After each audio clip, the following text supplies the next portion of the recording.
May panghalo na rin ako sa aking atsara.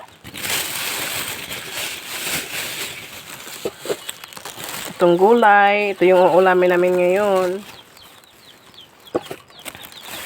Pakbit.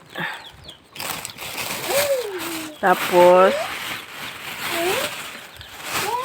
itong mga tuyo, oh. Nabili ko lang to na, 3 piraso, 50 pesos.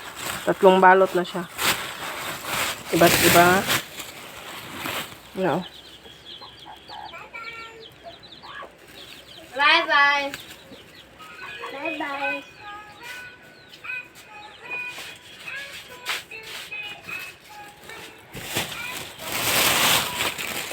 Tapos ito, may isda dito na galonggong, Gigi.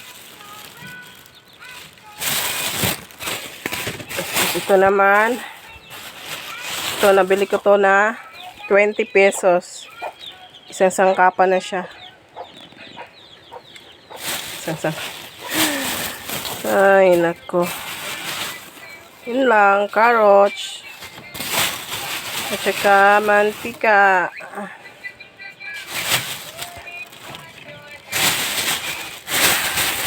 Ayan yung nabili ko ngayon. Siguro nasa mga 200 ata to. Mahigit.